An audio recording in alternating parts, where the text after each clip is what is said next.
team's perspective? We started the day 120 odd without loss, and couldn't quite get to India's first total target. But look, we battled hard.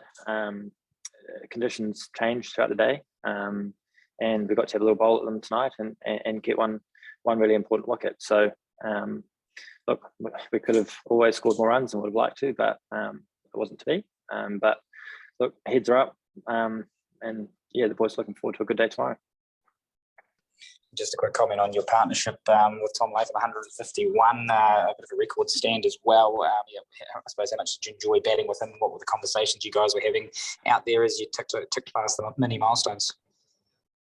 Yeah, Tom's a lovely man to bat with. He very cool customer. He's been very successful in these conditions before, and yeah, I've had the pleasure of batting with him from club cricket and Christchurch right the way up to international cricket now. So Tom was awesome. We sort of kept each other going and discussed various options of where to score and how to score. And yeah, it was just nice to tick off a wee milestone like that, Willie. But yeah, no, hopefully we can replicate the same and have another strong partnership in the second innings. Cool. Just before I pass it over to Kushan, just on your own batting, obviously we saw you score runs in the Edgbaston Test against England as well. Now to back that up with another contribution, you must be feeling, I suppose, quite content with your game where it's at. Yeah, I think it's just an innings at a time, really. Can't really rest on your laurels at all in this game, especially as a batsman. So look, I'm just grateful for another opportunity to represent New Zealand and wear the fern and contribute with the bat and score as many runs as I can. Cool. I'll pass it across to Cushion, and then we'll go to Ian Anderson from Stuff after Cushion. Yeah. Hi, Will. My question is, yesterday the last two sessions that you played, and when you did any or the pace of the deliveries that which the Indians were bowling? If you could just tell us about that. I'm sorry there, I've lost pretty much half of your question through the audio. Do you mind repeating that? Hello. Am I audible? Yep, I can hear you now. Can you repeat your question, please? Hello. Krishan, you're just having some internet problems there. I think the question may have been about the pace of the Indian spinners, but we'll go to Ian Anderson at home and Stuff, and then we'll come back to Krishan. If you want to even type your question, I can ask it to Will. Thanks. Yeah, hi, Will. Just a little further on what you're saying about how the pitch changed a little bit. What was the difference between day 2 and 3 throughout sort of day 3 today? Yeah, good question. I think right from day 1, there were visible cracks on the wicket.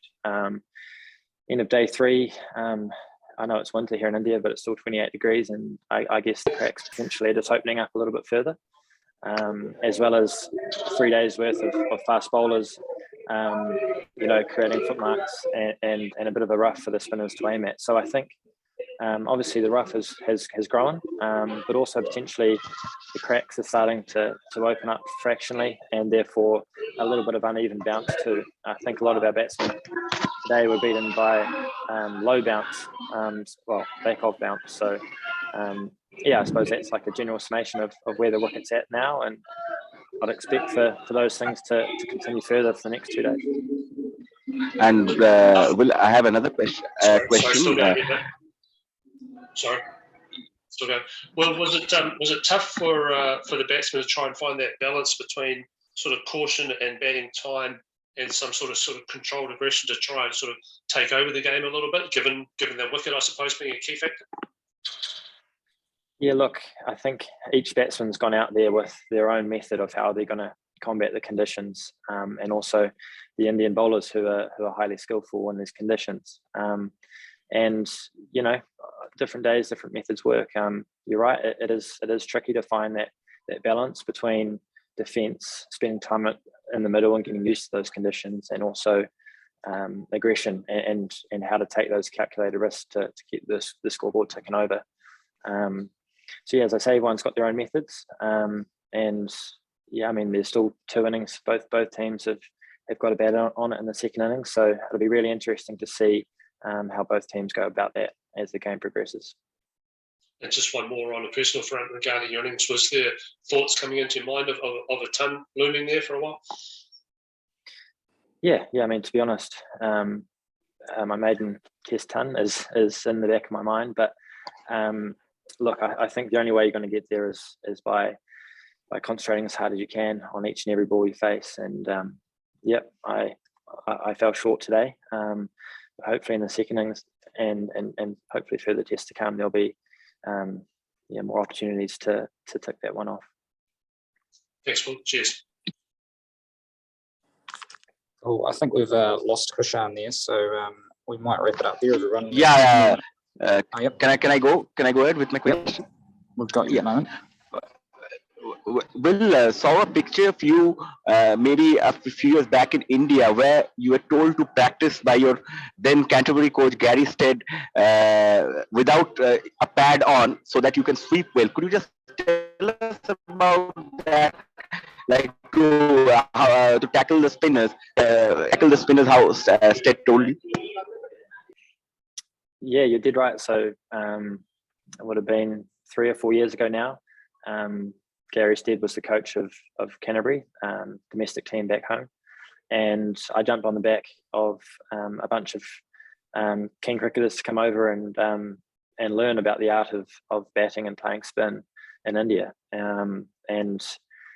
Gary, at one point, we were training for nearly 2 weeks in these conditions. And at one point, one of the drills was to sweep without the front pad on. And I know what you're referring to. I saw a photo in an article at the time, and I was down on one knee sweeping without a pad. So it's just the old, better use your bat, otherwise your shin's going to get bruised. So it was one thing that Gary threw at me back in the day. It's still a work in progress, the sweep shot, but yeah, a good drill. And Niharika to finish, please. Hi, Will. Niharika this side. My question for you is that what are the main takeaways from you from this knock of 89 as an opener in Indian conditions? That's a good question.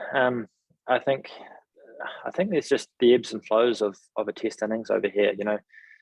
Walking out to bat with Tom first up, there's obviously the new ball to contend with, and the seamers. There's only 2 seamers in this Indian side at the moment. So first up, you've got to see if the ball's swinging, if it's the bounce of the wicket, if there's nip, sideways movement, things like that, and then you get through that phase of the partnership, and then it's right spin and the new ball with a hard seam, and you get through that stage, and you're with your mate, and you're conversing, communicating, seeing what's working and what's not, what the options are. And I think there's going to be times in the test innings where you're struggling to score, where you're potentially on top, but that's all good. You're sort of just riding the wave and ultimately batting as long as you can. I mean, small targets. Tommy and I kept each other going, and it would have been nice to keep batting with him this morning a bit longer, but it wasn't to be. But I think that's the main takeaway is to play the long game and